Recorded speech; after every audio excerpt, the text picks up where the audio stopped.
eu comecei a gravar, vocês podem estar colocando o nome de vocês aqui no chat, tá? Vai valer como presença e participação. O Matheus, pode ficar com a câmera ligada, Matheus. Pessoal, vamos ligar a câmera aí, que a professora vai tirar uma foto com vocês hoje. Hoje é mais que especial.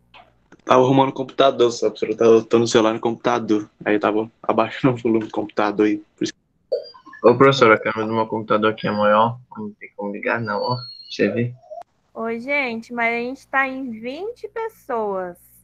Dá uma ligadinha aí na câmera só para a prof tirar uma foto aqui da palestra dela. Isso, obrigada, Matheus. Vamos lá, gente. Vamos ligar a câmera aí um pouquinho. Irei ligar o meu, deixa eu só achar uma luz boa. Tá bom. Pedro, Daniel, tudo bem? Eduarda, que linda, que gata, Eduarda. Essas meninas são muito lindas. Raíssa, que cabelão bonito, Raíssa. Tô querendo cortar, professora. Né? Por quê? Corta não, vai se arrepender. Espera aí que eu vou tirar a fotinha. Diga o X.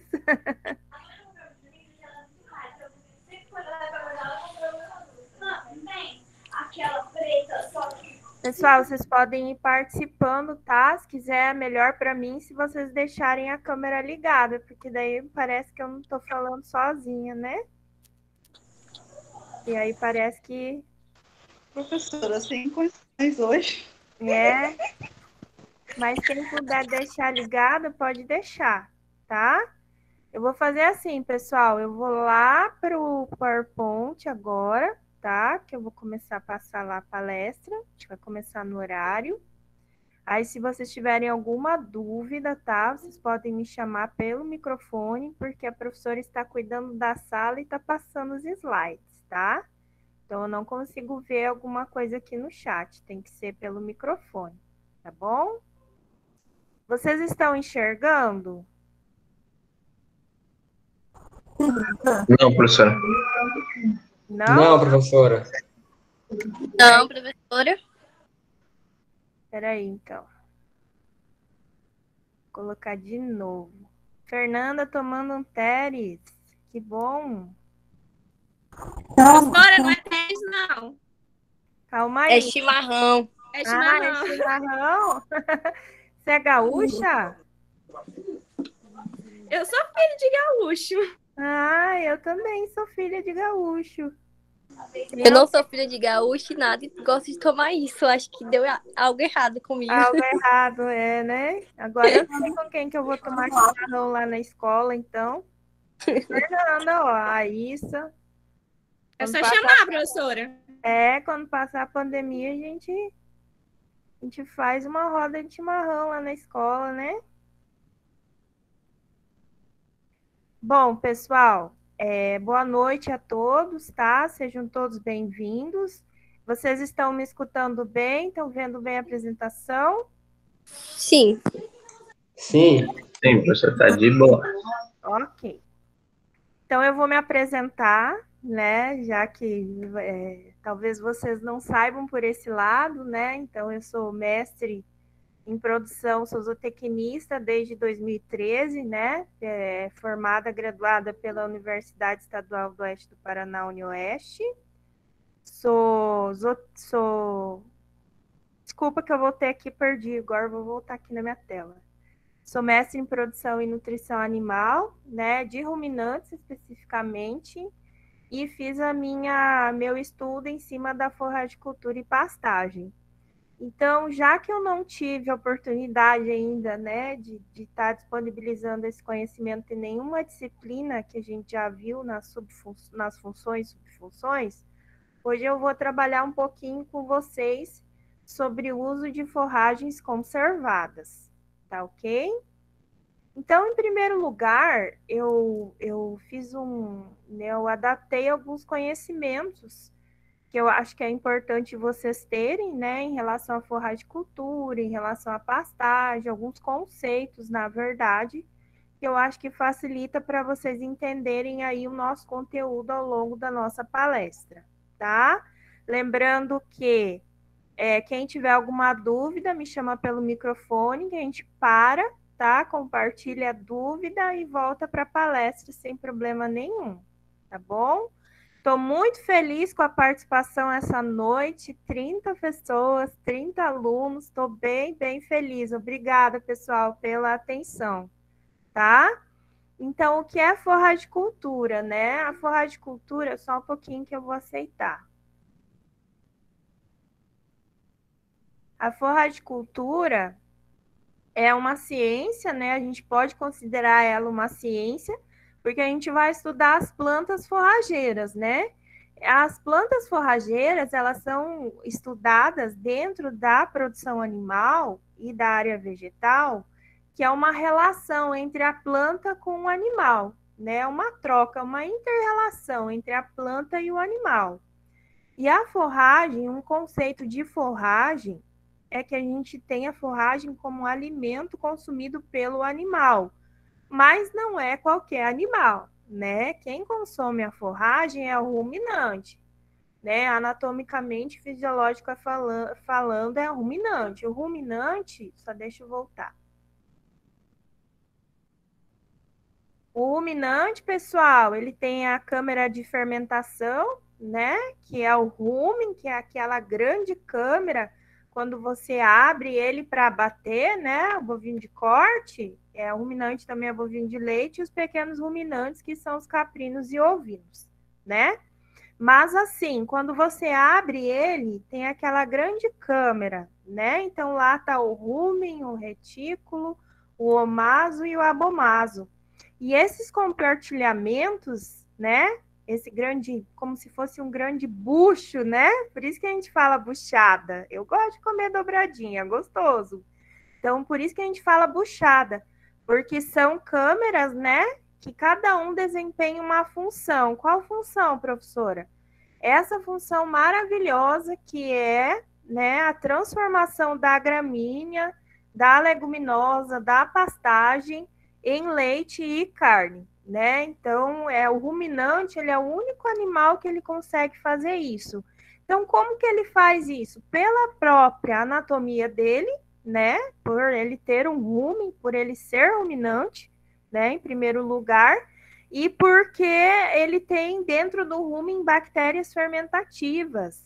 E essas bactérias fermentativas, esses micro-organismos, eles que fazem essa mágica maravilhosa, né? Que é transformar o pasto em carne ou leite, tá? Então, pastagem, hoje a gente vai falar sobre pastagem ou conservados, né? As forrageiras conservadas, que no caso a gente tem como conservado o feno ou a silagem, tá ok? Então, qual que é a importância, né, da gente estudar? Só um momento que eu vou aceitar alguém. Qual que é a importância da gente estudar, então, a forragicultura, né? Para que serve a forragicultura? Então, o Brasil, né, como um cenário nacional, ele tem grande quantidade de cabeça de gado e também tem grande quantidade também de produção de leite. Então, por esse lado da alimentação, da nutrição de todas essas cabeças de gado, só um pouquinho que eu vou aceitar. Por essa grande quantidade de todas essas cabeças de gado, né, existentes no Brasil, são mais ou menos 215 milhões de cabeças de gado, eles precisam ser alimentados, certo?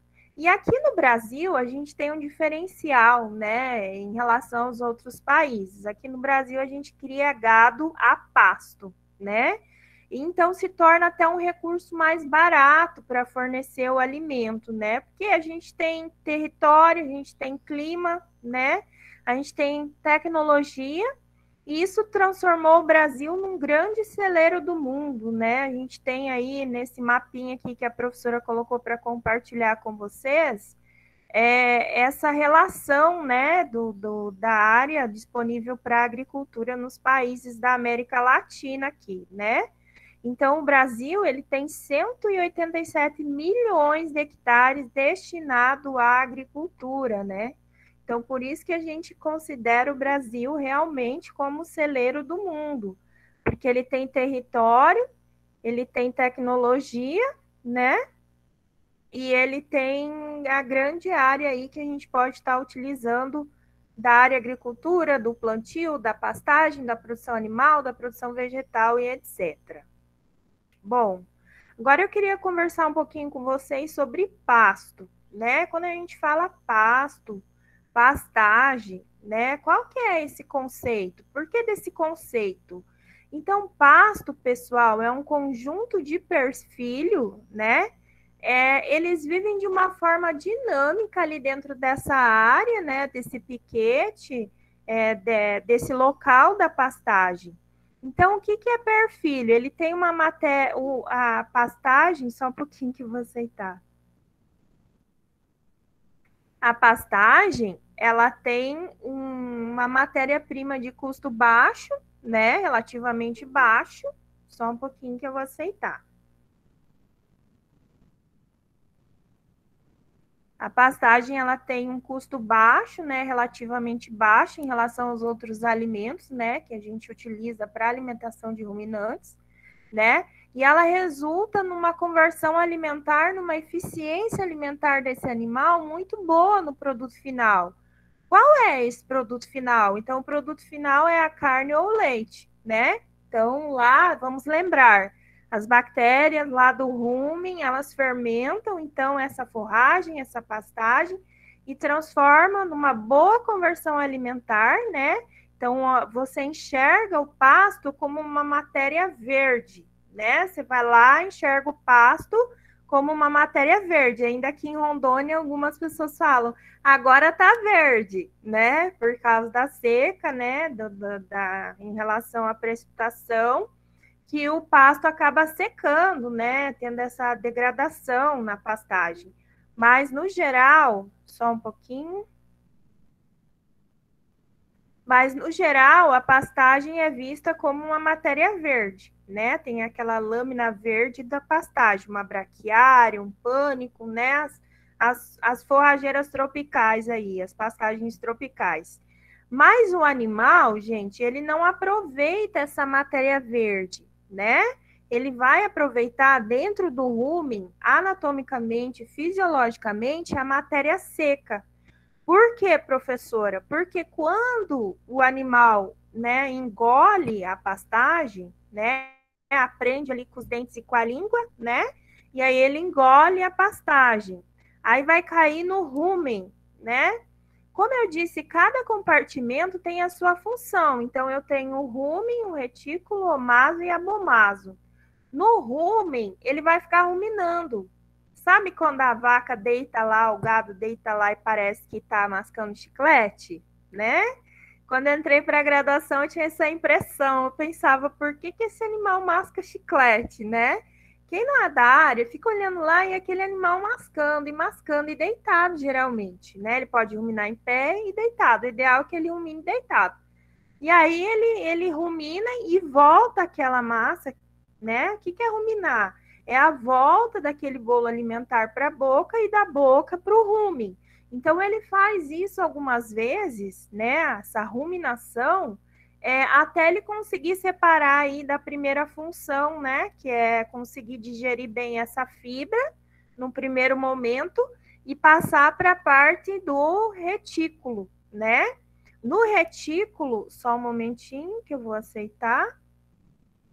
No retículo, eu tenho, então, a separação dessa matéria, né? Essa matéria verde aí, com uma quantidade considerada de água, né?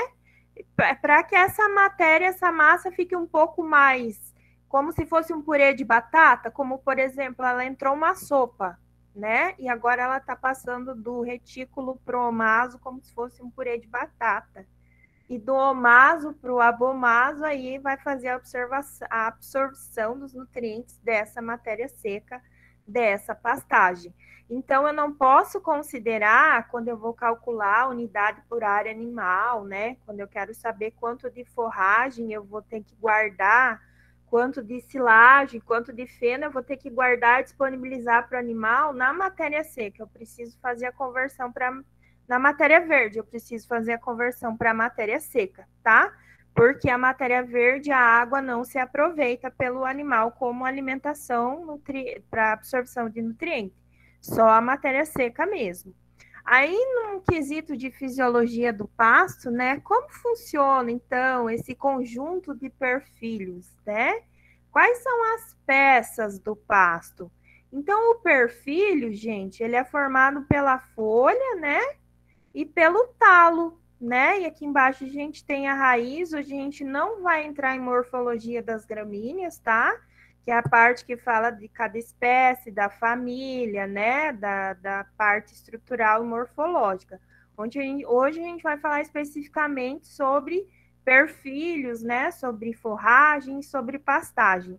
Por quê? Porque é bastante conteúdo. Aí eu preciso de um outro momento para partilhar com vocês sobre morfologia, tá? Então, como eu disse que o pasto é um conjunto de perfilhos, então ele vai ser formado pelo conjunto de folhas e talos, certo? Lá no meio da pastagem.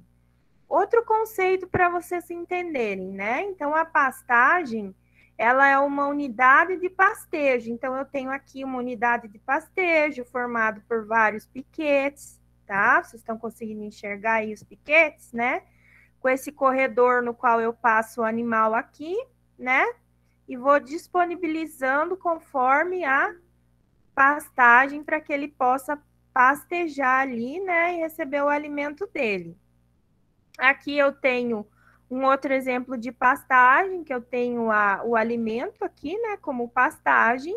E eu tenho o coxo, né, com água e sal aqui, né, que é o suplemento de sal que a gente disponibiliza junto com a pastagem, certo?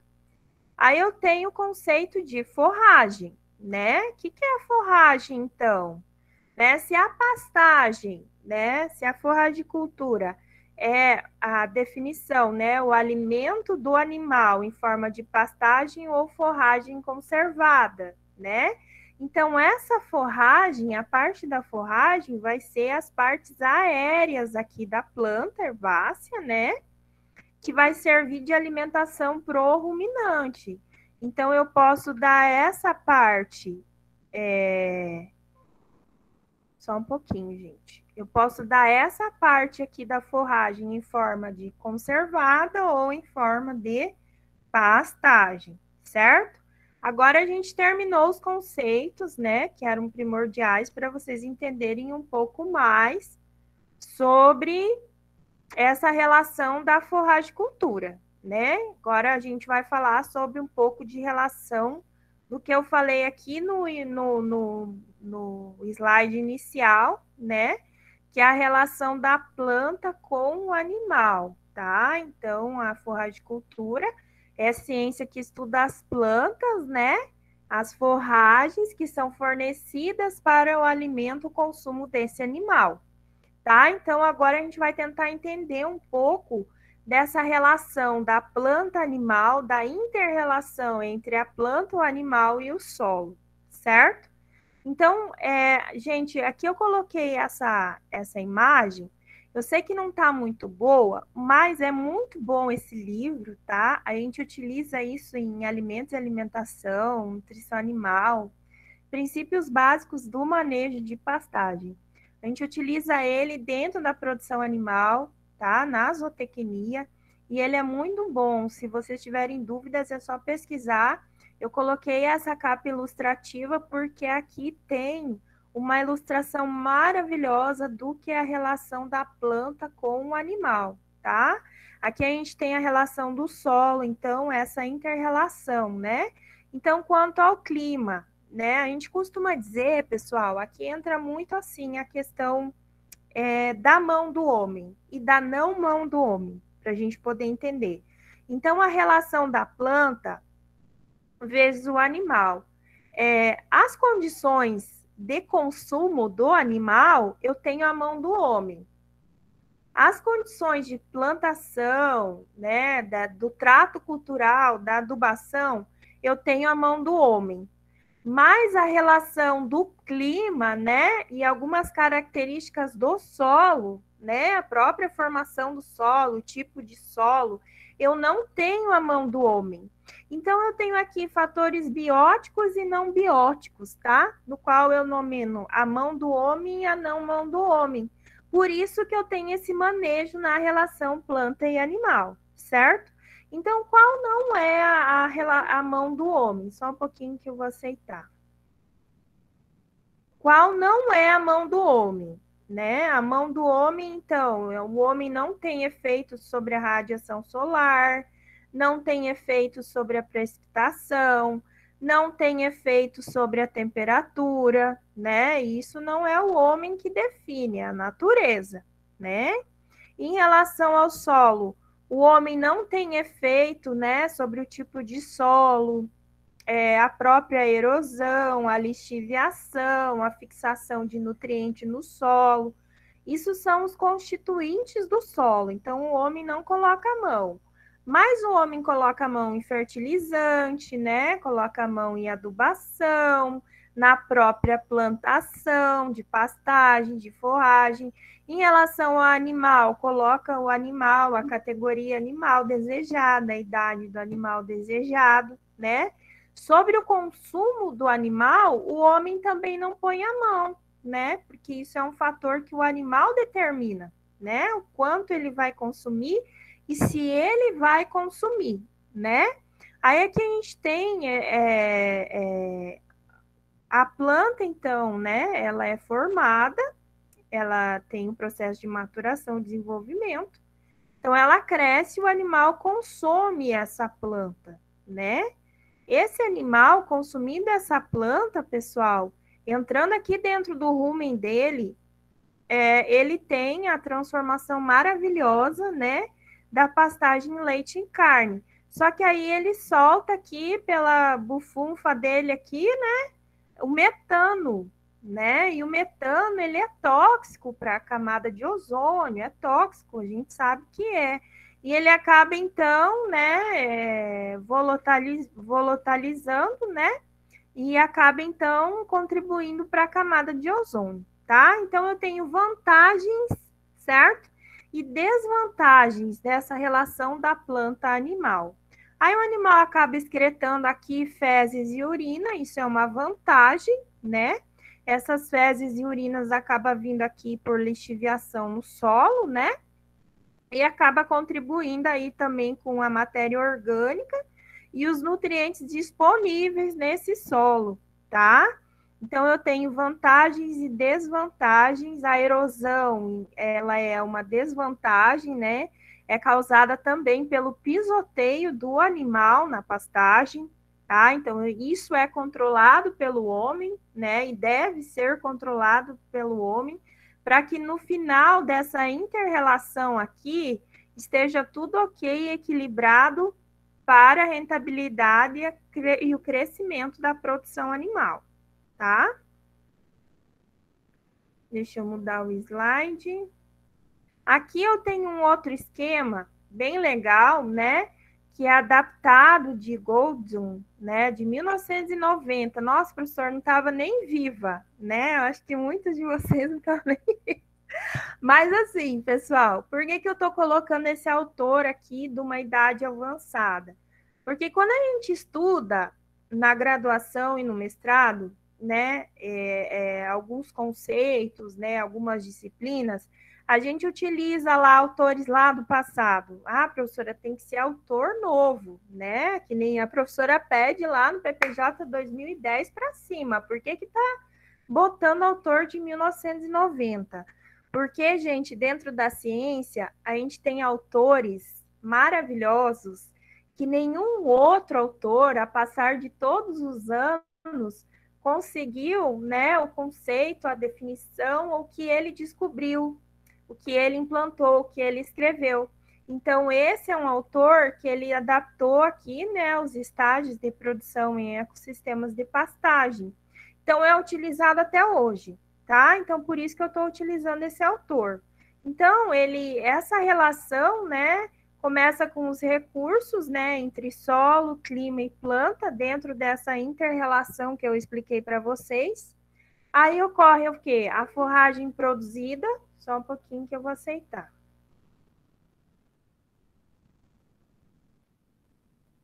Aí ocorre o quê? A forragem produzida, né? A forragem consumida pelo animal e o produto final, que é o quê? A carne e o leite, né?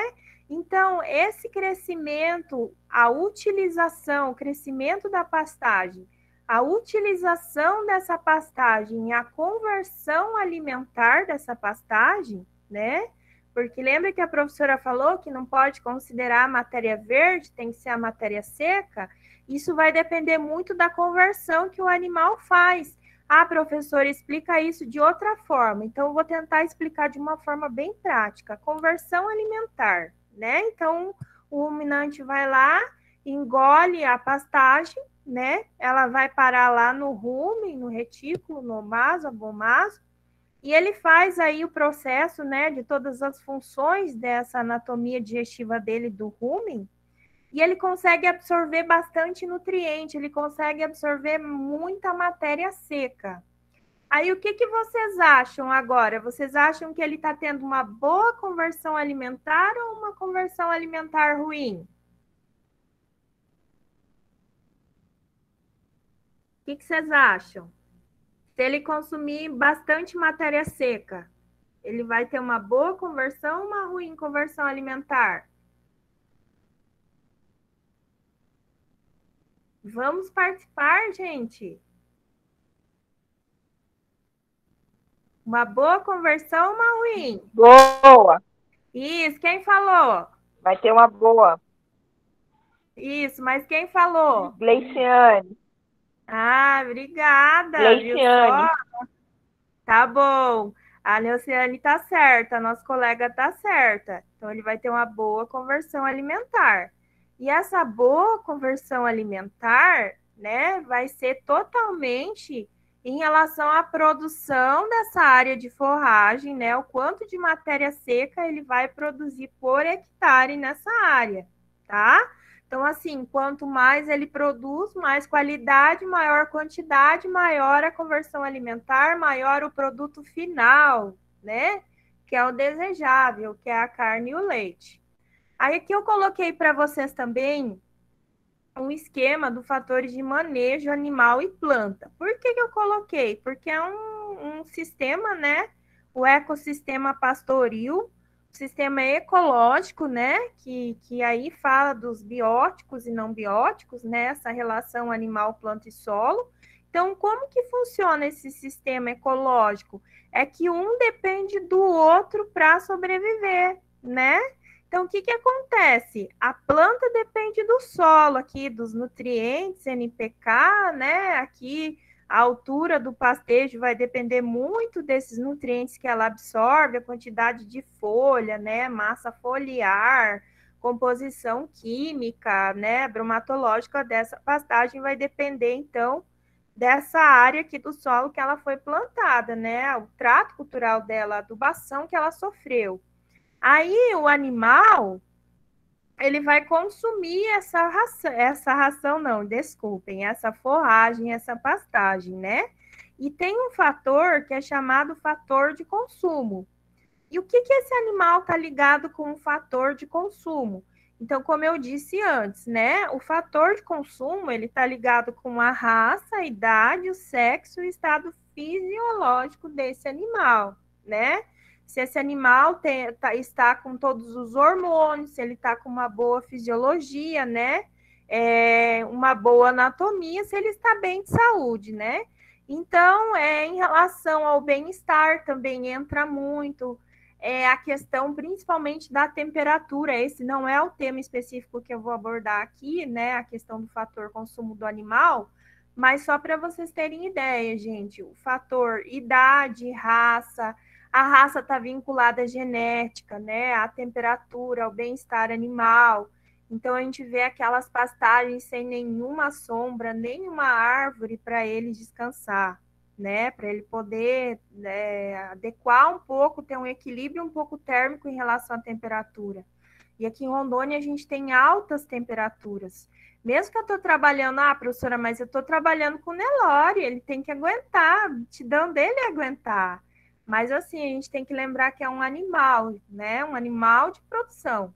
que a gente precisa, né, disponibilizar para ele o bem-estar animal. Isso influencia, gente, na conversão alimentar depois, tá? Da tua pastagem, da tua forragem. Por quê? Porque se eu estou né, adaptando esse animal, se eu estou dando esse bem-estar animal para ele, ele vai conseguir converter melhor, vai ter um melhor desempenho, né, em relação à pastagem.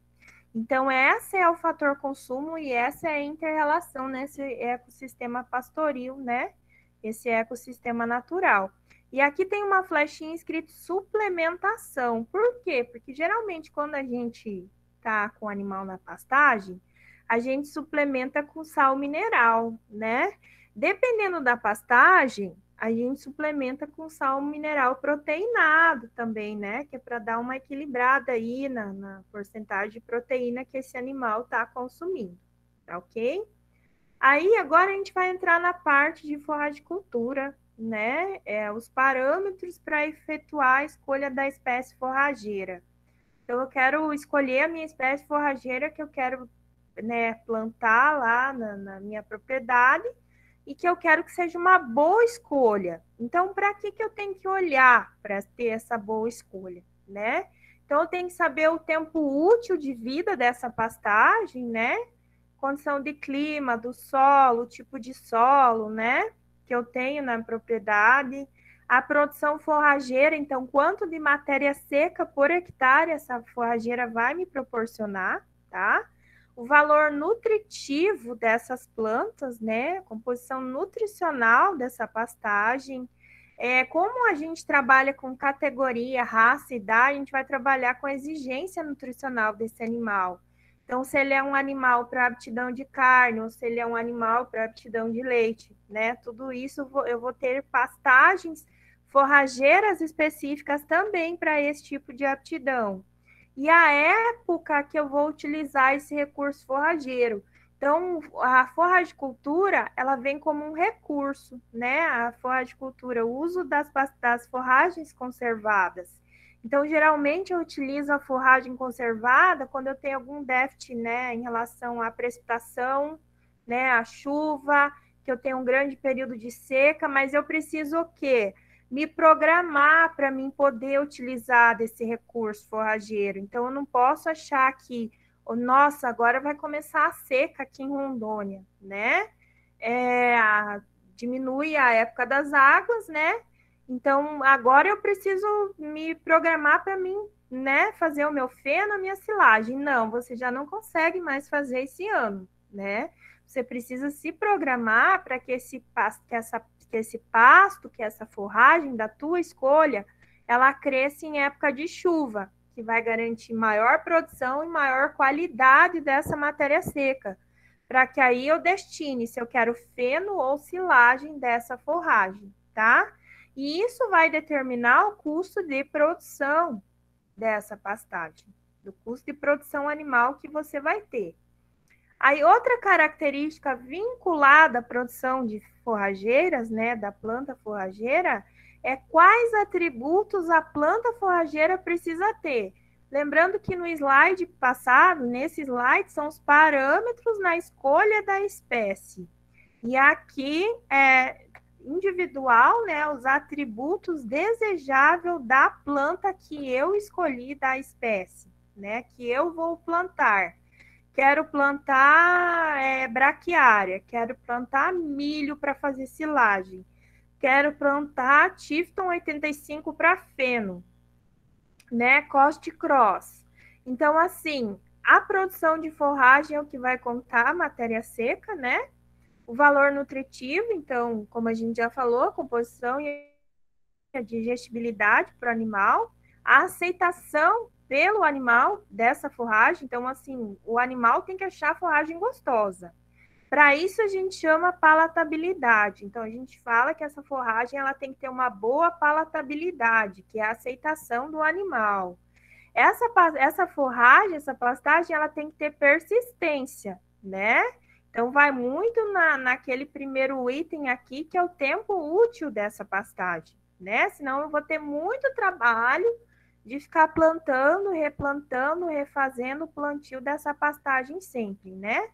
e a facilidade de propagação e estabelecimento, né, vinculada à persistência também, e resistente a pragas e doenças. Então, não adianta eu plantar ou conservar, ou, né, pastagens que não são resistentes, tá? Aí aqui eu tenho um conceito sobre forragem conservada, tá? Então, como que a gente vai estar utilizando essa forragem conservada, né? Então, o que é a forragem conservada?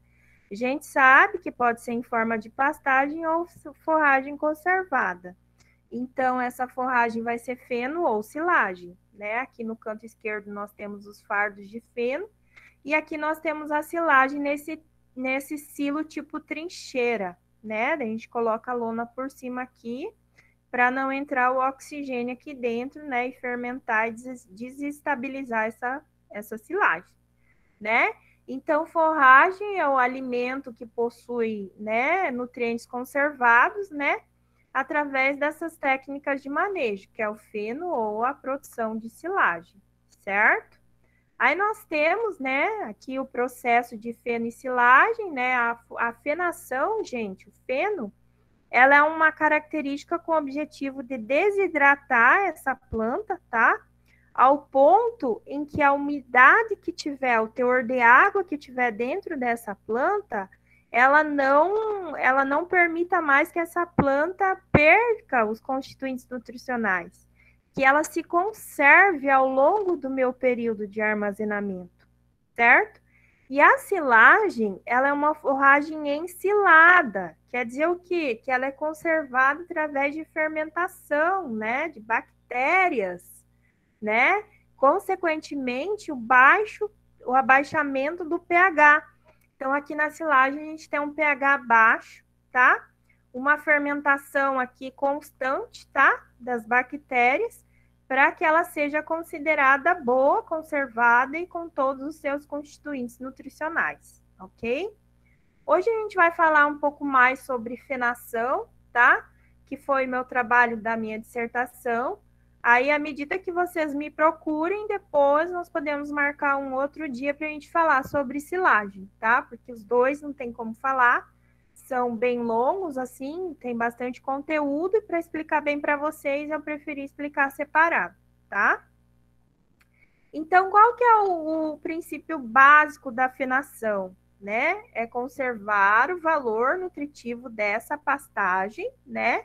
Para que ela tenha rápida desidratação. Então, quando você corta a pastagem, você cortou lá o cost cross, você cortou o pânico, você cortou o capim-elefante, você cortou o feno, o Tifton, né, 85. Aí você, na hora que você corta, ela vai ter uma umidade de 70% a 80%. O que quer dizer? Quer dizer que ela tem bastante água dentro dela, tá? E à medida que ela vai secar, porque eu vou mexer ali as leiras, né? Vou virar de um lado para o outro, a passagem de ar vai ser mais rápida ali e ela vai cair essa umidade. Então, o desejável é que chegue de 15% a 18%, né? Então, começa com 70% a 80% e cai para 15% e 18%. Aí, o que acontece? Quando cai assim, a umidade, a planta ela para de respirar, tá?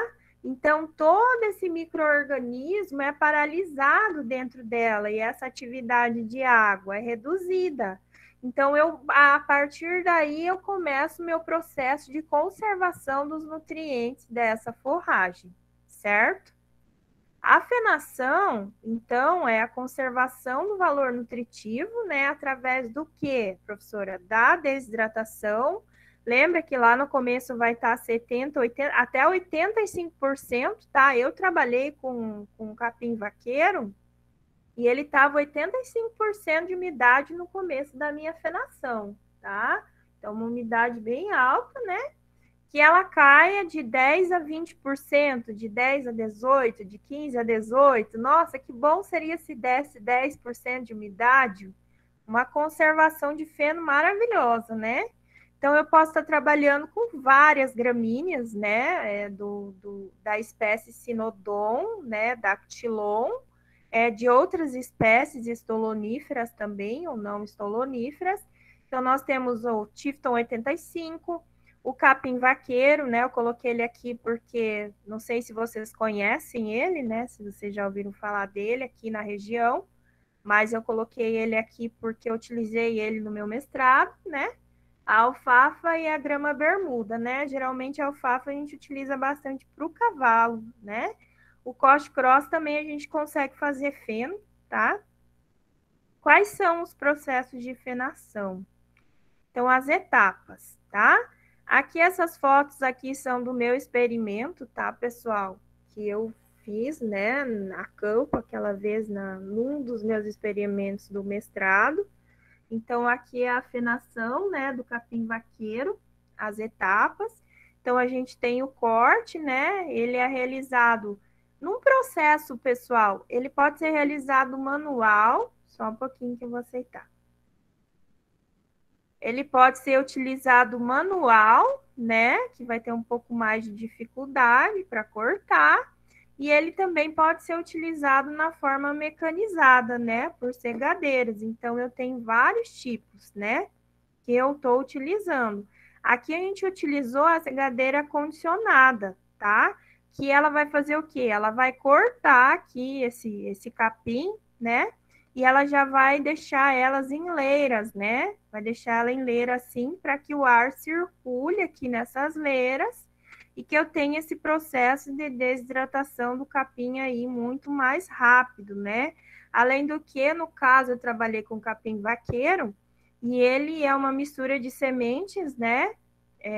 Do capim sinodon, né? O dactilon com outra espécie, né? Nova, e que me deu o quê? Uma aptidão maior para desidratação. Então, no caso, a gente também já trabalhei também no meu mestrado com o Tifton 85. O Tifton, ele demora, pode ser, dependendo da condição climática, até 42 horas, né? 40 horas, mais de 24 horas para total desidratação, tá? E o vaqueiro, a gente pode fazer ele em 8 horas. Então, assim, o vaqueiro, ele tem uma ótima taxa de desidratação. Por isso que eu quis trabalhar com ele, né, em relação à fenação. Aí acontece a secagem, né? Aqui eles colocam, né, as leiras, né? E acontece, né, a secagem, né? Aí vira, né? Faz um enleiramento, acaba virando quando faz o enleiramento, né? Desse feno. Aí depois vem a parte do enfardamento, que a gente pode observar aqui feito com a máquina, né? E o armazenamento aqui. Eu demonstrei o armazenamento dessa forma, porque eu trabalhei com vários locais de armazenamento, tá? Aqui é só uma foto específica de 2 locais de armazenamento que eu trabalhei, certo? Aí eu tenho, dentro da fenação, alguns fatores que interferem no processo de desidratação. Lembra que lá no começo do meu processo de fenação, eu tenho uma umidade alta de 70% a 80%, 85% dessa planta? Então, eu tenho fatores que interferem na caída dessa umidade, né? Uma função exponencial, tá? Então, eu preciso que essa desidratação ocorra. Mas, infelizmente, eu tenho fatores, né, que interferem nesse processo. Então, quais são esses fatores? Eu tenho os fatores climáticos, né? Radiação do sol, umidade relativa do ar, velocidade do vento, temperatura, né? Tudo isso vai interferir na velocidade de perda de água desse feno, tá? E eu tenho os fatores ligados à própria planta, à própria espécie ferrageira, né? Que o avanço no estágio de desenvolvimento dessa planta, da rebrota, da maturação dessa planta, da lâmina foliar dessa planta, vai resultar em vantagens, né, para o processo de perda de água, certo? E eu tenho os fatores de manejo totalmente ligados à fenação, né, as etapas de fenação. Então, eu tenho o momento do corte, né? Eu tenho a altura do corte e eu tenho o revolvimento dessas leiras. Então, para mim poder fazer, né, essa fenação, eu preciso, desde o começo, gente, acompanhar o crescimento dessa forrageira, tá? A gente utiliza a régua, né? A gente também calcula o número de perfilhos, lâmina foliar, né? A gente acompanha a altura da planta, tá? A altura é importante tanto na fenação como também no pastejo, né? É a altura que vai determinar ali o teu manejo dessa pastagem, né? Se você trabalha em pastagem contínua, rotacionada, ou se você está preferindo trabalhar com forrageira conservada, que aqui é no caso do feno, tá? O revolvimento dessas leiras, elas vão determinar a desidratação, né? A maior desidratação, a maior queda de umidade desse feno. Por quê? Porque eu estou virando ele, aí está passando o ar entre, né, a forragem aqui cortada, isso me causa uma maior desidratação, que é vantajoso, que é o necessário no caso da fenação, tá ok? Aqui eu coloquei para vocês a curva de secagem dessas plantas forrageiras, né? Só um pouquinho que eu vou aceitar. Então, aqui eu coloquei para vocês a curva de secagem dessas plantas forrageiras. Então, nessa curva, a gente tem o conteúdo de água em porcentagem, tá? Que a gente pode observar aqui do lado esquerdo, que vai do 20% a 80%, tá? As fases de desidratação dessa forrageira, que vai da fase 1, 2 até a 3.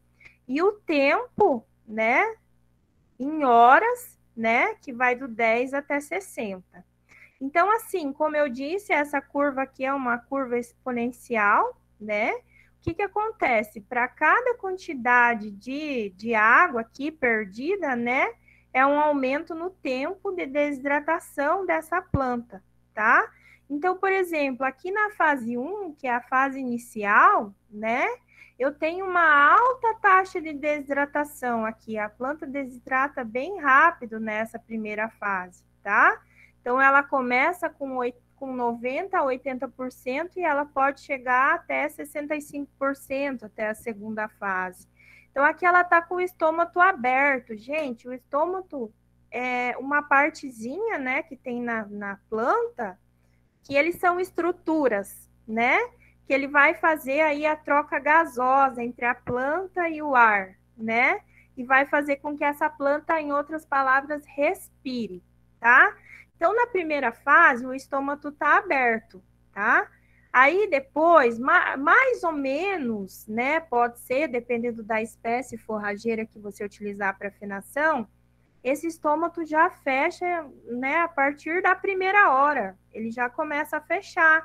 E aí vem a fase 2 de desidratação, né? Essa fase aqui é quando a forrageira ela começa a ter mais dificuldade, não dificuldade, a gente pode falar dificuldade, mas resistência em perder a água. Então, ela tem resistência à desidratação. Por quê? Porque o estômago, lembra? Aquele compartimento, essas estruturas que a professora falou que é uma troca gasosa, eles acabam fechando. Então, tem uma substância ali, né, que acaba da própria planta, né, do fechamento desse estômago, que fecha e torna ele mais resistente ali à perda de água. Então, é a fase 2, né, onde que eu tenho esse gotejamento. Então, o que acontece? É a fase que vai evaporar por gotejamento ali, né? E a fase 3, né, que é a nossa última fase, que é a fase que vai permitir um total perca de umidade aqui, né? Então, pode chegar, o ideal é que chegue até 20% ou até 18%, né? Mas geralmente a gente considera aí nessa fase de 40% a 45% também, tá? Então, vai ter totalmente a perda da umidade. Então, vocês podem observar que começou com 80% e vai cair, né, aqui mais ou menos na faixa de 40%, 45%, 20%, até 20% aqui de umidade, tá? Essa fase 3, ela é importante no ponto de vista de manejo, né? É o ponto que você vê quando que o feno está em ponto de colheita, de você, né, fazer o enfardamento ali, né? Ou que você precisa deixar mais um tempo para que haja essa desidratação, essa secagem. Então, eu coloquei aqui para vocês, né? Qual é o ponto do feno, tá? Como que eu determino esse ponto? Então, eu pego aqui essa mão, né, com esse material aqui, uma quantidade de feno, né, esse feixe, né? E eu torço ele, né? Como se eu estivesse torcendo aí uma toalha mesmo, né? Quando eu lavo a toalha, eu vou torcer essa toalha. Na medida que eu torci, eu fico esperando e abro ele, né? Fico esperando, segurando na mão.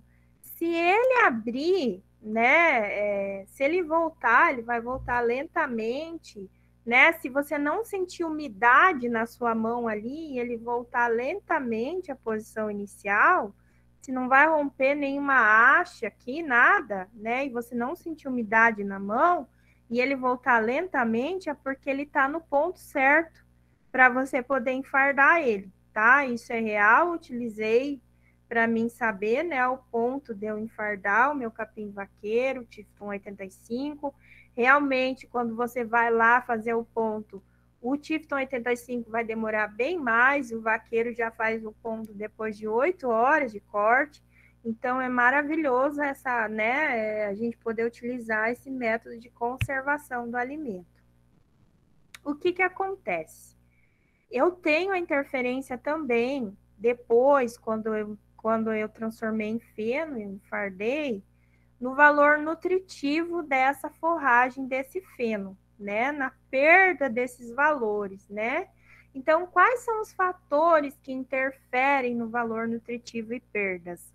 Fatores ligados à própria planta também, né? Então, o valor nutritivo da espécie, né? Da forragem que eu cortei, os tratos culturais dessa forragem, né? A adubação que eu utilizei nessa forragem, o tempo de rebrota que eu utilizei, por exemplo, na minha dissertação com o capim vaqueiro eu utilizei 38 dias após a rebrota, né? Os fatores ambientais, lembra que são aqueles fatores que o homem não coloca a mão, né? Precipitação de chuva, radiação solar, né? Principalmente, gente, umidade. Umidade com fenação não bate, tá? Não tem como dar certo. Por exemplo, quando a gente vai fazer a fenação, a gente tem que cuidar muito das condições climáticas, né, do dia. Se vai chover, quantos por cento de umidade relativa eu tenho. Por quê? Porque é muito importante que não tenha ocasião de precipitação, de chuva, de alta umidade, tá? Isso pode até me levar a 100% de perda na matéria seca, que é aquela matéria seca que o animal vai absorver, que vai aproveitar, que vai fazer ele ter uma boa conversão alimentar, tá? Então, não é interessante, porque a gente tem que cuidar em relação aos fatores ambientais no dia da fenação. E, principalmente, as perdas no armazenamento do feno, tá? O que que acontece? Depois que eu enfardei, né, eu vou armazenar ele, seja nos locais que eu determinei que eu vou armazenar o meu feno, tá? Então, as perdas na matéria seca, ela vai acontecer com alta umidade, alta temperatura, tá? O que que acontece? Quando eu vou armazenar o feno, eu tenho que ter um controle, né, da condição climática, da velocidade do vento, da umidade relativa, da temperatura dos fardos, né? Então, assim, a gente utiliza um termômetro, tá? Que a gente coloca em vários pontos do fardo, pontos mais externos do fardo, ponto mais interno do fardo, que vai me indicando a temperatura desse fardo. Por que que eu preciso saber da temperatura? Porque é a temperatura muito alta, de condições de alta umidade e temperatura, por exemplo, acima de 55 graus Celsius, tá? Professora, mas não tem como acontecer 55, né? A gente tem 40 graus Celsius aí. Tem, gente, quando a gente coloca o termômetro dentro do fardo, tá? Eu cheguei no meu experimento a 52 graus Celsius, né? Em diferentes locais de armazenamento. Então, assim, tem como acontecer. Quando ocorre essa temperatura elevada nesses fardos, né? O que que acontece? Ocorre algumas reações enzimáticas, tá? Essa reação enzimática, ela vai resultar na reação de Maillard, tá? Essa reação é aquela que vai deixar o teu feno marrom, feio, tá? E nessa coloração, você tem, né, acontece então a relação de Maillard, e você pode ter perda de até 70% do valor nutricional daquele feno, tá? Então, assim, ocorre muita perda aí, né, nesse processo de equilíbrio entre matéria seca e os constituintes nutricionais, né, dessa forragem. E vai ter também, nesse processo de armazenamento do feno, o desenvolvimento de bactéria, fungo e levadura. Então, conforme o local que eu armazeno, as condições climáticas, a perda de matéria seca, né, essa ocorrência de reações, eu tenho também o desenvolvimento de bactérias, fungos e leveduras, que não é desejável no meu feno, tá? Então, o que é desejável no meu feno, né? O que ele precisa ter? Então, aqui eu coloquei uma tabela para compartilhar com vocês a classificação de feno em função da sua qualidade, né? A qualidade nutricional desse feno, qualidade que eu vou dar para o animal se alimentar, né? Então, eu tenho 3 tipos, né? O tipo A, o tipo B e o tipo C. Então, eu tenho a umidade, né, desse feno, a proteína bruta desse feno e a fibra detergente neutro, né? Essa fibra detergente neutro, gente, ela que vai determinar muitas vezes, né, a relação entre a fibra do teu feno ou da tua silagem, né? Se essa silagem, esse feno tá de boa qualidade, né? Se a quantidade de FDN que der lá na tua análise, né? Dessa digestibilidade, dessa pastagem, que vai determinar, então, se o teu feno e a tua silagem tá com uma qualidade boa, tá? Então, no tipo A, a gente tem de 15% a 12% de umidade, maior que 13% de proteína bruta e menor que 65%, né? Então, aqui ele tá com uma boa quantidade de FDN, né? Por quê? Porque dentro do FDN, gente, eu tenho um constituinte que chama lignina, tá? Essa lignina faz parte, né, imaginamos uma planta. Então, eu tenho o conteúdo celular, né, e o estrutural. A lignina, ela faz parte do estrutural dessa planta. E quanto mais essa planta tiver lignina, menos digestível vai ser para o animal essa forragem, essa pastagem. Menos conversão alimentar eu vou ter, menos eficiência alimentar eu vou ter. Por quê? Porque ele não vai conseguir digerir ali a lignina de uma forma tão boa como ele vai conseguir digerir, né, a celulose, a hemicelulose, né, que são os outros constituintes da fibra detergente neutro. Então, ali, esses valores de FDN contam muito em relação à lignina, tá? Então, lignina não é bom para pastagem, não é bom para o feno, tá? Em quantidades altas, certo? O tipo B, né, que vai ter de 18% a 15%, a proteína bruta, que vai ter de 9% a 13%, né, com FDN de 65% a 69%, o tipo C, que vai ter 18% a 15% de umidade, né, o B e o C, eles têm mais umidade que o A, uma menor proteína bruta, então menor que 9%, e maior quantidade de FDN. O que vocês acham? Agora, vocês entenderam? Vocês acham que é o tipo A, B ou C que é o melhor? Maior qualidade do feno? Pode chutar, gente. O que vocês acham? A. Isso mesmo, é o A. É o A, né? Letra A. Isso mesmo. Por quê? Pela quantidade de umidade, porcentagem de proteína bruta, valor de FDN, né? A fibra detergente neutro. Certo? Aí depois, para mim não ter essas perdas, né, que nós falamos no slide acima aqui, então as perdas relacionadas ao armazenamento, certo? Às vezes as perdas relacionadas até à própria fenação, né, o corte e o enleiramento ali, eu tenho uso de alguns adjetivos. Esses adjetivos, gente, são substâncias, né, que a gente utiliza para conservar, né? Tanto a silagem como o feno. Aqui no caso, como eu estou falando de feno, né? Então a gente utiliza para conservar o feno.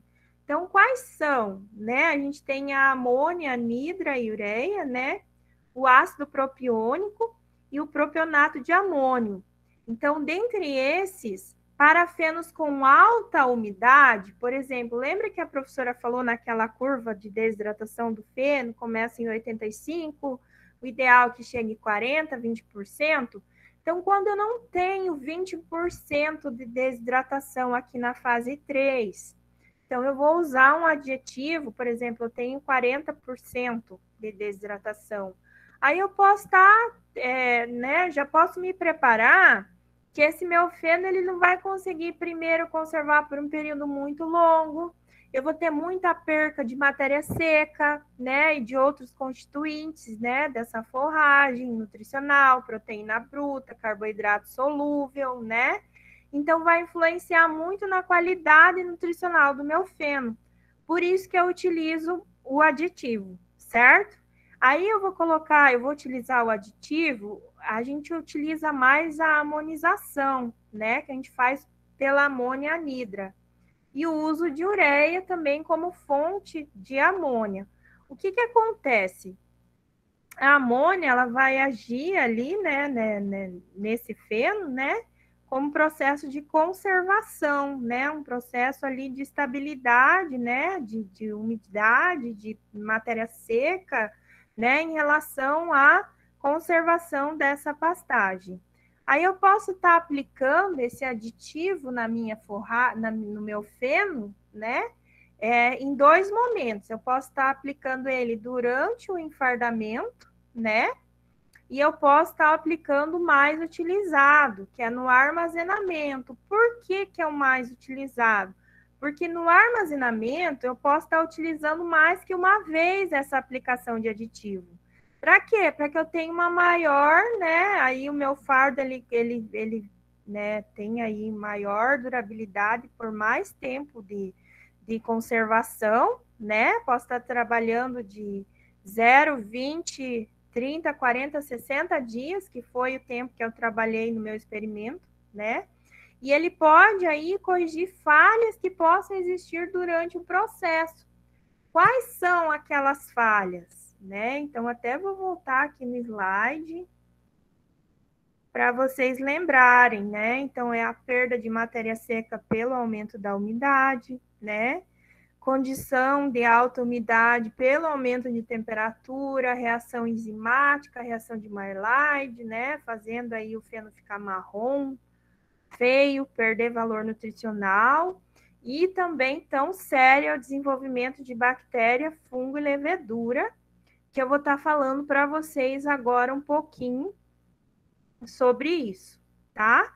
Primeiro eu quero colocar para vocês o aspecto, então, de um bom feno. Ah, professora, então quais são as características de um bom feno? Eu quero comprar, quero comercializar, quero produzir, né? Quero nutrir o meu boi, a minha vaca com feno, né?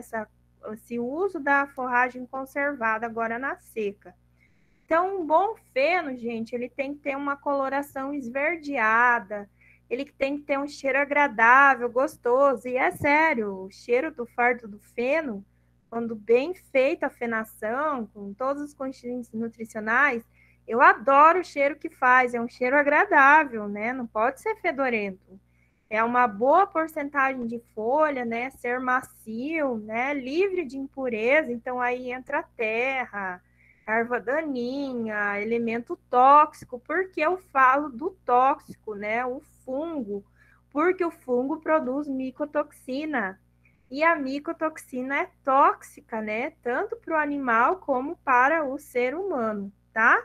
E esse feno, ele tem que ter um bom consumo, digestibilidade, né? Um bom consumo, uma boa palatabilidade, uma digestibilidade, né? Uma boa conversão alimentar para esse animal. Aí eu queria trabalhar um pouquinho com vocês ainda, né? A gente já está quase acabando aqui. Os fungos e a micotoxina no feno, né? O que acontece? Tem esse processo de deteriorização das forragens, né? Causadas, então, por fungos ou leveduras, né? eibolores, ele pode acontecer em vários estágios, tá? Então, ele começa no campo, durante a maturação, desenvolvimento dessa forragem, tá? Já tem presença de fungos aí no campo, que a gente chama fungo a campo. Ele continua no processo de secagem, né? Porque ele já estava presente lá no campo, então ele continua nesse processo de secagem e ele continua também no transporte e armazenamento. Aqui a gente tem um feno, né? Ali, ó, cheio de bolor, de fungo, certo? Referente a fungo, né? Eles podem ser classificados, então, em 3 grupos, né? Como eu coloquei para vocês, né? Eu estou usando esse autor antigo também, porque eu utilizei ele, a gente utiliza ele até hoje em relação a fungo e micotoxina. A pesquisa científica, ela não tem muitos trabalhos em relação a micotoxina em feno, em forragens conservadas, porque as forragens, a análise de micotoxina, ela é bem cara, tá? Ela é cara para você fazer. Então, assim, por isso que não tem tantas pesquisas assim. Já a contagem de fungo é mais barato para você fazer, né? Aqui você precisa mandar para uma empresa para você fazer, porque se você comprar o kit da micotoxina, pode ser que dê errado, pode ser que você não faça certo, né? A maioria das vezes a gente manda para fora, né? E o fungo a gente faz através das placas, né? A gente coloca o meio líquido ali na placa, a inoculação ali, né? Você centrifuga essa pastagem coletada ali, né? E aí você coloca um pouquinho dessa pastagem centrifugada ali, né? Dentro dessa placa e fecha essa placa, passa papel filme, coloca, né, lá de 5 a 7 dias, né, dependendo do crescimento, com alta temperatura, na incubadora às vezes, né, na secadora às vezes, desculpa, e coloca ali e vai começar o crescimento desses fungos, dessas bactérias. Professora, mas como que eu vou contar fungo e bactéria, né? Dentro de uma mesma placa, sim, acreditem, né? Pode crescer fungo, bactéria.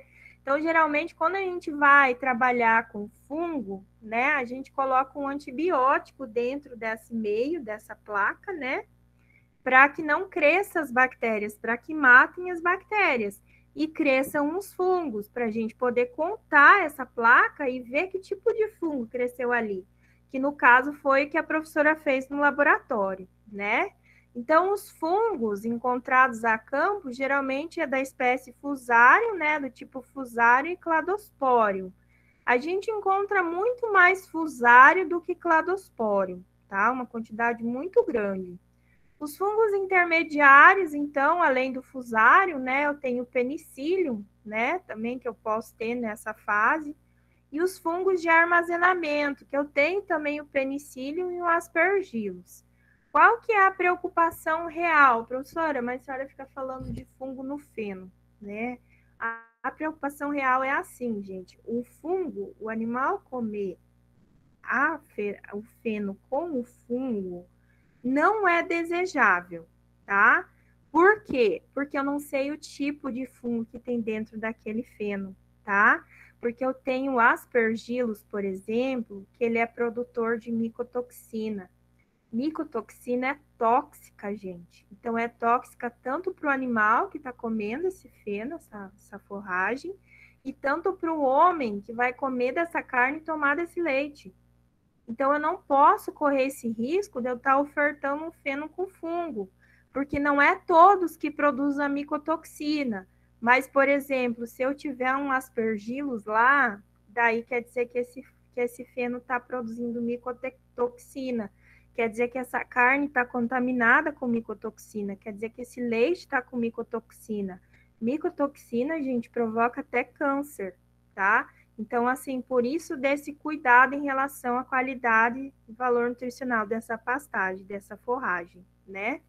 Aqui o quadro 2, né, que eu peguei de um livro também, de um estudo, que é a população de fungos em feno de gramíneas, né, enfardados com uma umidade já mais altinha, né, que é aquela que a professora falou, a gente pode estar utilizando aditivo, então 44%. Então, eu tenho os grupos de fungos aqui, o que a gente encontra geralmente, que é aspergilo, penicillium, né? Scopulariopsis, Fusarium e Cladosporium, né?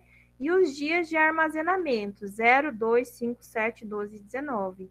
Então, aqui eu tenho D como dominante e 0 como ocorrência frequente, né? Então, a gente pode perceber que os grupos de fungo foram de ocorrência frequente, né? E dominante, né? O Cladosporium aí, que eu falei para vocês, que ele não ocorre muito, mas ele é de dominância, né? Como o Fusarium também, e como os outros tipos de fungo, tá ok? Professora, Oi. mas e aí, como é que trata isso aí? Ou não tem como? Então, quando tem fungo, a gente faz análise do fungo, aí é assim, o feno com fungo é um feno perdido. Quem que me perguntou? É eu, Paulo? Ah, Paula, é que eu não tô lá, tô aqui no PowerPoint. O fungo o fungo no feno já é um feno que já está contaminado, né? Que já tem a população de fungo. Aí você tem que ver através de uma análise, né? Qual que é o tipo de fungo que você está tendo, se é aspergilo, penicílio, porque o fungo em si, se ele não tivesse a produção de micotoxina, ele não faria tão mal para o animal. O que faz realmente mal é a toxina, tá? E essa toxina, ela é produzida principalmente pelo aspergillus. Então, na verdade, por exemplo, você fez o emplacamento. O emplacamento é aquele que eu falei de colocar lá na plaquinha e fechar, inocular a forragem lá e fechar de 5 a 7 dias. Vou lá no meu microscópio, lá, né, na contagem, e quantos fungos eu tenho lá, certo? As famílias dos fungos que eu tenho. Ah, legal, achei Fusarium, achei Penicillium, opa, achei Aspergillus. Então, quer dizer o quê? Provavelmente esse feno, né, tem micotoxina produzida pelo fungo Aspergillus, tá? Então, assim, é primeiro identificar quais grupos de fungos estão ali presentes e se tem a produção ali de micotoxina presente nesse feno, tá? Respondeu, Paulo? Aham, entendi. Aí aqui eu coloquei para vocês, assim, no final, né, mais a parte do meu experimento de novo, né, em relação ao corte, né, a secagem, as leiras, né, um enfardamento aqui, né, e o armazenamento. Como eu perdi o meu outro computador, eu não consegui resgatar as demais fotos minhas do experimento. Mas eu trabalhei com locais distintos, né, de feno de capim vaqueiro, né, em locais de armazenamento. Aqui eu tenho lona simples, né, e lona dupla face. E aqui do lado da dupla face, né, eu tinha o feno sem a lona, né, o feno tipo ao tempo, né. Por quê? Porque eu quis considerar todos os locais que o agricultor, né, ele pode estar armazenando esse feno. Então, muitos colocam em lona plástica transparente, outros já gastam um pouquinho mais se for deixar fora e colocam uma lona dupla face, outros deixam no tempo e a Deus dará, né? E dentro desse galpão verde aqui da foto, né, eu tinha dentro dele o feno a galpão, né, que eu armazenei lá dentro do galpão. Então, através desses locais de armazenamento, eu analisei a composição nutricional bromatológica desses fenos, né, e os grupos de fungos, né, e micotoxinas encontradas. Quais são as considerações finais em relação à fenação, então, né? Ela é uma ótima alternativa, né? Realmente ela é um suprimento, é uma ajuda, né, de forragem na época da seca, né, do ano aí que você enfrenta em relação à alimentação animal, né, em animais, principalmente a pasto, né?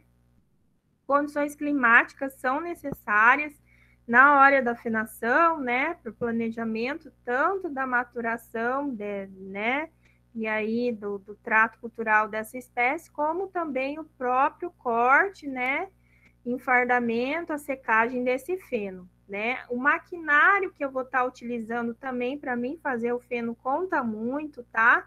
Porque tem maquinários que ajudam muito em relação às gramíneas tropicais, né, que eu utilizar, que tem maior quantidade de matéria seca, né, e das leguminosas que eu vou estar utilizando. Vai perder menos folha, né? Vai estragar menos, então eu tenho que considerar também. E o local do meu armazenamento e se eu vou utilizar não um aditivo para conservação, dependendo da umidade que eu tiver no meu feno, né? Se tiver uma maior taxa de umidade, eu vou adicionar o aditivo para ter maior esse controle de umidade, de matéria seca e os demais, né? E o local de armazenamento, que é muito importante, né, em relação a valor nutricional e qualidade do feno. Então, assim, qual que foi o resultado, professor? O meu resultado foi que aqui, nesses 3 ambientes aqui de armazenamento, eu tive um resultado maior positivo aqui em relação à lona dupla face, tá? Porque ela controlou melhor a temperatura, aqui na lona transparente eu tinha uma alta, né, temperatura. Com essa alta temperatura eu tive, né, reação de Maillard, eu tive, né, maior produção de fungo, porque o fungo gosta de altas temperaturas e umidade, né, daí que ele se reproduz mesmo. Aqui eu tive um maior controle, né, e aqui no sem lona, então, nem se fala, né, então cresceu fungo, cresceu tudo, deteriorou, né, porque ficou ali no tempo. Lá dentro do galpão foi a minha melhor qualidade do feno, né? Que eu tive em relação a todos os constituintes, em relação ao armazenamento, temperatura, matéria seca. Eu não tive produção, eu não tive presença de grupos de fungos do meu feno a galpão e, consequentemente, não tive produção de micotoxina. Mas nos demais enfardamentos aqui fora, né, tanto na lona plástica como lona dupla face, como sem lona, eu tive produção de grupos de fungos, tá? Eu tive o aspergilo e eu tive micotoxina também, tá ok? Pessoal, era isso, tá? Se alguém tiver alguma pergunta, por favor.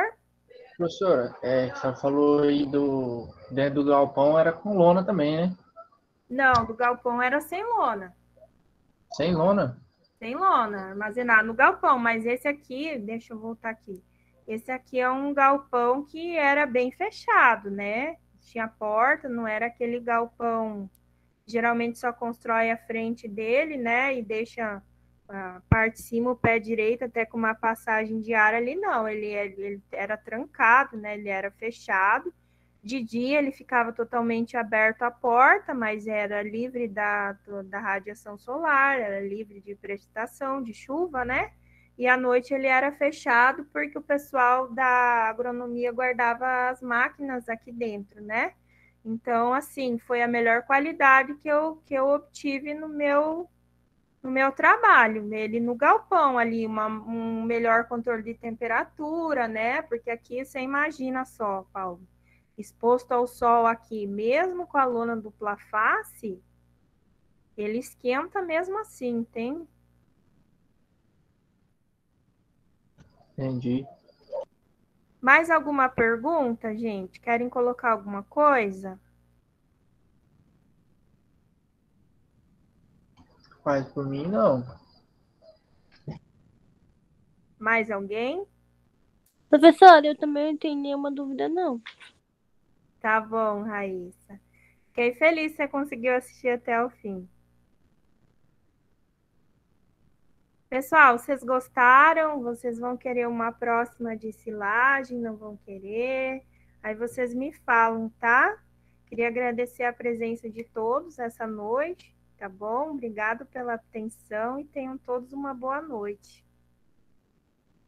Boa noite, professora. Boa noite. Boa noite, professora.